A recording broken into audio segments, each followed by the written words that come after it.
Wow, so the next one is even stronger than the others. Yes. It's like the strongest one so far. But this is the first fill. Look at Cynthia's face. She's so excited by it. You never know, though. Sometimes you get something that's like super strong and it's like really smooth. So, which just is from the color and of course from it being a dangerous. first fill sherry butt. I have not tasted this before. I just opened it for today's show, so I can't tell you the what one to where expect. we haven't tasted this one. You haven't tasted it. This oh wow! Glenlivet, no. All right, the Glenlivet. So Cynthia, did you always know that performing arts was where you were going? That dance and movement was what you were focused on? Yeah. Yep. Fun little story. So I went to community college before I went to Cal Arts, and when I was auditioning for Cal Arts, I didn't audition for anything else. I didn't apply for any other college, and my mom talks to me. She's like, "Why didn't you apply for anything else?" And I was like, "Oh, because I'm getting into Cal Arts." And she was like, "That's not how that works. You know that, right?" And I was like, "No, I'm getting in. Like, there's no other choice for me." And I got in. I was like, "See." I love that. This is how all children should plan their future. I think that's right. Yeah. Oh my God, that's so great. Man, that's where I'm going. Yeah. In hindsight, as an adult, I'm like, wow, that was really risky. But at that time, I was so sure. I was so sure I was going to be a dancer. Like it was a no-brainer for me. But it's been an interesting course in the last decade, having $90,000 coming out of college. I quickly recognized that being a dancer was not the thing. And so it's how I wound up getting into aerospace. But I mean, there's something to say about not having a fallback plan that forces you to make that thing work. Yeah. Yeah, I had a casting director tell me that once. So, you know, we have those casting director workshops in Los Angeles, and one of them was like, basically, she said, don't have a fallback plan, because then you'll take it. Yeah. Like, you know, make being an actor work. Otherwise, you're not gonna do it. So. Yep. You can't worry about that sort of stuff. I don't know. Like, it's a really interesting toss-up because I've seen there's a threshold. Let me put it that way. There's a threshold about knowing where your success rate is and where you're at, right? So at the time where I was like, I'm going to be a dancer, like, screw it. Like, I had gone to community college and I was miserable, and I was like, no, like, this is what I want to do. But when I graduated and I saw how much money I had to pay back, I was like, there's no way that I'm going to fail my life with being an artist. So I know that I could do art on the side, and that's kind of the trajectory that I kind of went off with. Let me make money so that I can live comfortably, and then slowly but surely kind of incorporate art, where I've seen other people who are like, I'm gonna be an artist, I'm gonna be an artist, I'm gonna be an actor, and like for years, like 10-15 years, this person is struggling to deal with it. And I'm like, at what point do you realize that you're not gonna make it? Because, like, to me, I still haven't realized it. Okay, but you have a roof over your head, right? And you're making money on your own, right? Sure. Like, you're doing things to subsidize. I've met actors who literally can't pay their rent because they like didn't make the paycheck, because they didn't get the gig that they wanted. So at what point do you realize, like, shit, I'm 40-something years old, 50-something years old, and I'm struggling. Like, why? Why? And then on top of that, putting it on top of your partner, like, I mean, clearly talking from personal experience, putting it on top of your partner to, like, help you while you're struggling, like, that's just not a life to live, at least in my, like, humble opinion. A little struggle is fine, right? A little struggle, like, man, I didn't make that audition. Cool, I'm going to get the next one. Man, I'm not going to make that. And, like, you do it for 3 or 4 years, but, like, once it starts getting to a point where you're like, am I really going to make this a career? Like, I don't know what that threshold is for people, and obviously it's going to be different for everyone. But it's different for everyone. Yeah, that's a really good point, though. And it is something that I think every artist struggles with constantly, you know what I mean? Yeah. Unless you are ridiculously successful. And even people who are ridiculously successful struggle with it. You know, when I worked at the Acme, I remember, like, there were actors who I won't mention who were, like, successful, but they were like never have to work again successful. You know what I mean? Like, they were a regular on a fucking series, and it's like, oh, they own, you know, a house, like, not like, you know, a mansion, but it's like when they own a house, they're gonna get residuals for the rest of their lives. Yeah. And it's like talking to them in the lobby, one of them in the lobby, I remember he was like, I don't know what I'm gonna do now. Like, I don't know what my next thing is acting wise. And I was just like, whatever you want. Like, why, like, make your own, like, cause I'm constantly trying to create my own content, and it's like, just make your own stuff. Like, you don't have to worry, like, you're at a completely different, but he's still, like, everyone, no matter what level they're at. Like, I bet you could probably talk to, like, Robert Downey Jr. and he'd be like, what am I doing next, though? Like, I did the Iron Man thing, and now I did this Dr. Dolittle movie. What's the next, you know? They're never satisfied. So. Yep. My teacher is actually accused me of not living in the moment like that. So their final critique. So every year in Cal Arts, you get critiqued by your teachers, and they tell you like what you've been doing well in that year, what you can improve on. And usually it's more on the improvement side versus what you're doing well. But for the seniors who are graduating, like your last review, it's usually the review of like, you've done so well, like you've come so far. We're very excited to see your career. That is not how mine went. Mine went, you look too far in the future that you miss everything that you did here in Cal Arts. To which I told them, I was like, are you paying for my student loans that you guys charge me for? I have to look in the future because I need to figure out how to pay this. So I got accused a lot of looking too far in the future. And in hindsight, like, I'm actually really happy that I did something like that, because I have the skill set now to look at things and be like, that's not a viable option, because I can see 2 steps or 3 steps ahead of what's going on. A lot of artists like end up getting into art and they don't have any head for business at all. And I feel like you need to consider that side of it, and they just don't. And that's the problem, is that when you have those people who don't pay their bills, you know, who can't. So that's the thing, is you've got to look at it realistically. There's a balancing act there for sure. Yep. You know? Absolutely. So I think you're super smart, and I think you made the right decisions, and screw your counselors at the end.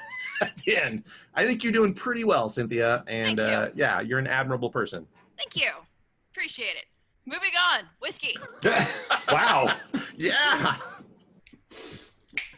That's the kind of future looking I like. Whoa. This smells like taffy to me. Oh, are you all already on this? Okay, yes. So here it is. This is just open for this episode. The Glenlivet 12-year-old signatory vintage independent bottler, distilled in October 4th, 2007. First fill sherry butt. It is bottle 239 out of 561. 62.9%. 62. This you could put in a rocket. This won't quite sanitize your hands. It's funny though. I personally don't. Like, I smell the alcohol much less in this than I did in the previous one. Yep, this smells really good. And this smells like butterscotch. Okay, yeah, I get that too. I smell back there, but it's not as strong a butterscotch as the Tobermory for me. Yeah, I smell taffy in here too, like just that taffy. It reminds me of taffy very much. That specific sugary sort of, you know, or what's the... There's like I feel like there's something they always make on the Great British Bake Off that also this reminds me of.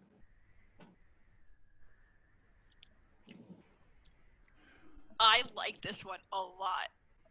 Like a creme brulee almost, even in there in the nose. Oh yeah, this is yummy. This has a zing to it. Like it's got that sweetness, but there's like there's a zing in there, like a brandy or a port. Like there's or a sherry. Well, probably a little sherry. A little bit of sherry. I like this one. I could stay in the nose here again. Sorry, go ahead, Cynthia. No, go ahead. Just saying this is my favorite one so far. Yes. Like, your favorite one, you say? Yes. Andrew likes it when I say it's my favorite whiskey. There was a time where every single whiskey he tasted was his favorite. And not just of the episode, but like of all time. I will say this is my favorite whiskey until I see the price point. I don't think this was too bad, if it's still available. Yeah, that's really good. This tastes like Christmas to me, including the tree. Just drink the tree. There's a bit of pine in here. There's a bit of evergreen in that. In the flavor. I can smell this all day. This smells really good. Yeah. And that is one of the things I love about Scotch, is you can just sit in the nose. Usually I'll build a house. I don't think I've built a house in any of them so far. You haven't yet. I'm going to build this house in a wintry forest. Yep. And it's going to be like a Christmas house. It's like Santa Claus's summer house, but it's still in a wintry place. It's probably like in northern Canada somewhere.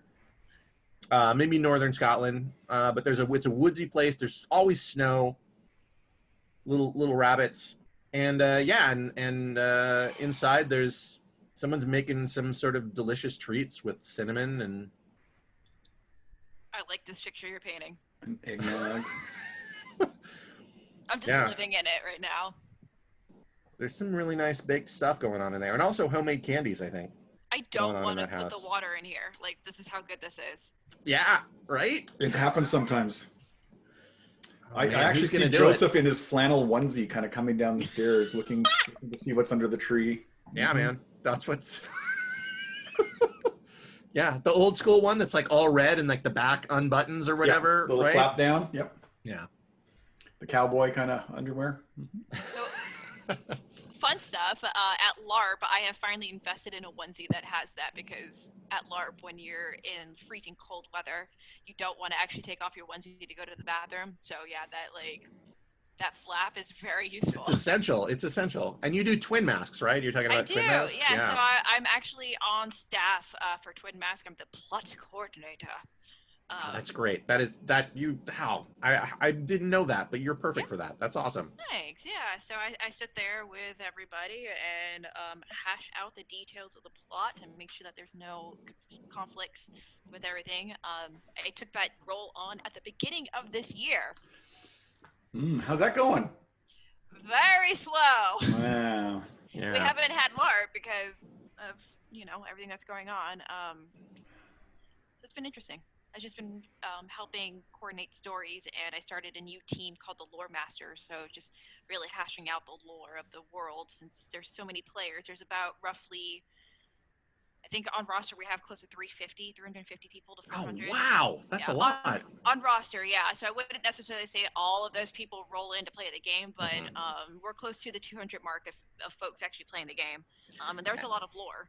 And when there isn't an epidemic, like, well, how often does that happen? The 200 mark? Well, how often do you all get together and actually LARP? There is usually about 8 to 9 games a year. Mm-hmm. I think we skip maybe just a couple of months. Happens often. It's once a month. And I guess I should say, for people who probably don't know what a LARP is, there are people out there who might be more interested in whiskey than LARPing. What is a LARP, Cynthia? So LARP stands for, it's an acronym, live action role playing. So role playing in the sense, if you're used to hearing about Dungeons and Dragons or playing RPGs, role-playing games, this is literally taking it to the next level and going into a full immersion of playing your character. So if you play anything online, like now you're taking that character from online and fully becoming it. So full costume, full character sheet, and you're living, breathing it for 48 hours, typically. 24 to 48 hours. Our game lasts a whole weekend, so it's 2 days. And you camp out there, like it's like a camp out whole thing. I glamp. Let's be real. I can't bring myself to say that I camp. But a lot of people are out there camping. Oh yeah, totally. Oh yeah. So I did. Yeah, my sister and I have a tent. It is a pop-up tent because we can't pitch tent for shit. So pop-up tent, and then we just incorporated carpets, because every time you stand, like you hit the rocks, and I was like, we need to fix this problem. But we've had many people be like, you have carpet in your tent? Yeah, do you? Like, what's wrong with you? How dare? I love the term glamp. I've never heard it before, but I immediately understood it, and I was like, what an awesome word. How did I not have that in my lexicon? That's great. So it's glamorous camping. Of course, yeah. Yeah. Great. So if you Pinterest this, you Pinterest glamping, like there's like different levels of glamping. It is like tents with chandeliers and things. Yeah. Yeah. Yeah. A full bathroom in the tent. I guess Harry Potter's the ultimate glamping, right? It really was. Yeah. I'm pretty sure they're the ones who started it. But my sister and I are just trying to be comfortable. I finally invested in a really good cot with a really good foam cover, with a great. I just say the last time we glamped, I slept really well, and it was freaking freezing. It was about 36 degrees at the lowest temperature. Wow. And I was like, yes. Now, do people ever bring like a camper or like a mobile home or something like that, or rent one and do that? Or bring a hotel? So there was a hotel down the way. So Okay. yeah, a few years ago I did stay in the hotel, but after a while that gets pricey, right? So your game is roughly about $60. You spend maybe 100, no, probably 20 more a than night that. or something. Yeah. Yeah. So it was about, no, it was more than that for the hotel. It was this day for, it was 250 or something, like 300. Yikes. Yeah, plus your costume, plus the food that you're eating. Like it becomes a lot of money. So camping is the long term. Hot shower. Yeah, I'm not like a huge LARPer, but I've definitely been really interested in twin masks because I know, like You gotta come. It is so much fun. So cool, and everybody I know is. Oh, look at that! Andrew's he's sciencing the. He's sciencing. Well, I'm going to see what he says before I science this, if I do. I think the nose is sweeter. I feel like I shouldn't. Yeah, just water in drippy Cynthia's honey. just doing it. I love it. Yeah. She's just like, I don't feel like she's like, I feel like I shouldn't, but I'm doing it anyway. I'm doing it anyways. For science, right? For science. I guess everybody else is doing it. Oh. Okay. Yeah, no, based on Andrew's reaction, I definitely want to try and see what's going on with this. Some more savory something comes out. Savory. Yes, I mean it's it's super sweet, but in the taste, the nose, I get a lot of that butterscotch now, more than before. Less toffee and more butterscotch. I think it got sweeter in the nose, and then just at the end of the taste, just before the finish kicks in, there's something savory in there. Oh yeah, it's like a pepper almost. All right, fine. It's good with the water too. It is, right? It's like two different drinks. It's like really two completely different scotches. Yeah. That's one of the things that is so amazing to me about putting the water in it. Is it's like, what is this? What is this wizardry? This might be weird. As a hint of chocolate. Oh, yeah. Perhaps. I've definitely tasted this chocolate in not this whiskey, but in whiskeys before. I definitely feel like that ending could be like a cocoa or a chocolate. That savory ending could be like a. Because there is kind of a bitterness to it, a little bit. Yeah, but it's like a chocolate bitterness. It's not like a lemon or some other kind of. Yeah. It's not really citrusy at all. Oh, so nice. I have a little bit more of this. Oh, That is a really it's my favorite one of today. This was my third pour of this. I didn't pour any other one multiple times. This is the only one. Yeah, it's pretty. I mean, just look at the color of that, though. That's I love it, and that's ridiculous. It's got to be a natural color. Like that is because it's a sherry. That's because it's. I don't know. I mean, I guess there's no way to know for sure, but yeah, it says natural color on it. If it says natural color, we don't think signatory vintage lies. So cask strength, unchill filtered, natural color. Yeah, that's a really good, beautiful cask. Well done, signatory. Yes. This is awesome. I like that one a lot. So Cynthia, I was wondering. I have a question for you. Okay. How do you, after all this, how do you feel about Scotch? Like, do you like whiskey? Do you like it? Shoot. You know what? No. It's okay. You know what? No. I fucking love whiskey. Cheers. Cheers.